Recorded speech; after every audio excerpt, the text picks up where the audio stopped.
Good evening. જાગો છો? રોકાણની મજા. કોને ખબર છે કે રોકાણ હોય અને પછી મજા બી હોય?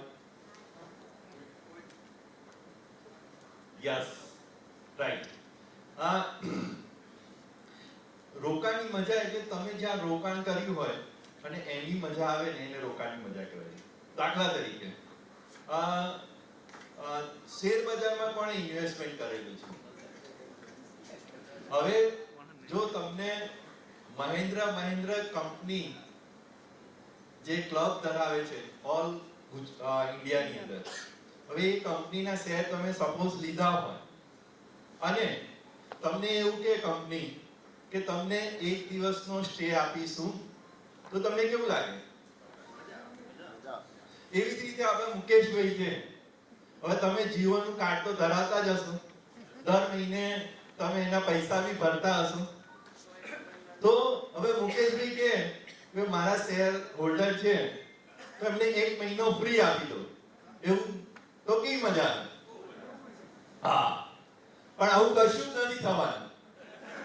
તમને મુકેશભાઈ બી નહીં આપવાના કે પેલા ક્લબ વાળા બી નહીં આપવાના, પણ અમે આપીશું. ફક્ત 7,000 ના 7,000 ના ઇન્વેસ્ટમેન્ટ થી તમે કોઈ પણ પ્લોટ તમે પરચેસ કરો છો તો તમને ઓટોમેટિક અમારી વાઇબ્રન્ટ ક્લબના મેમ્બરશિપ તમને ફ્રી મળે છે. સાથે સાથે તમે વર્ષની અંદર ગમે તેટલી વાર તમે એન્ટ્રી કરી શકો છો. અને એક બીજી મોટી વસ્તુ, દાખલા તરીકે તમે મર્સિડીઝ લઈને કોઈ જતા હોય તમે, તો ત્યારે તમારા મિત્રને શું કહો છો? અરે મેં જો નવી મર્સિડીઝ લીધી, બરાબર? તો આવી જ રીતે તમે પણ તમારા ગેસ્ટને એવું કહી શકશો, અરે તું આવને મારી ક્લબ ઉપર, આપણે જલસા કરીએ. તો આ રોકાણની મજા છે. બીજી એક વાત કરું, વીકેન્ડ વિલાની. હવે સપોઝ તમે વિચારી લો કે મારે એક વીકેન્ડ વિલા ખરીદવું છે, તો સૌથી પહેલા શું થાય? સૌથી પહેલા તમારે એક પ્લોટ ખરીદવો પડે, બરાબર? પ્લોટ ખરીદ્યા પછી એમાં કન્સ્ટ્રક્શન કરવું પડે. કન્સ્ટ્રક્શન કર્યા પછી એની આજુબાજુ ગ્રીનરી ક્રિએટ કરવી પડે. અને આ બધું જ થઈ ગયા પછી તમે વીકેન્ડ વિલામાં જશો તો ખરા ને? મહિનો દોઢ મહિનો પછી તમે વીકેન્ડ વિલામાં રજા માણવા જશો તો સૌથી પહેલા તમારે શું કરવું પડશે?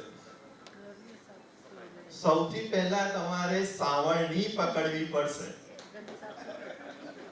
કારણ કે તમે 1-1.5 મહિનો તમારું વિલા બંધ રહ્યું હશે તો તમારે એ ગંદુ થયેલું હશે તો એને સાફ કરવું પડશે.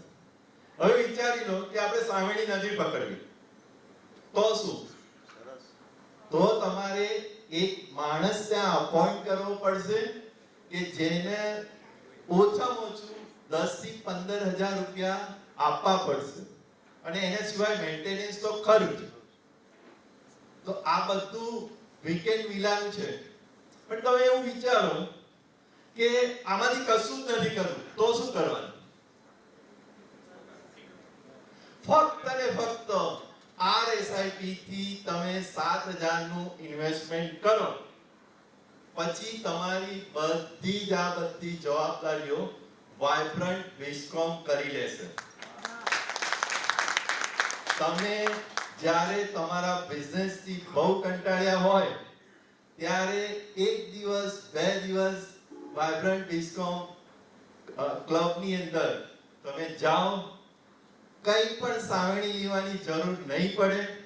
તમારા માટેની બધી જ વ્યવસ્થા ત્યાં થઈ ગઈ હશે.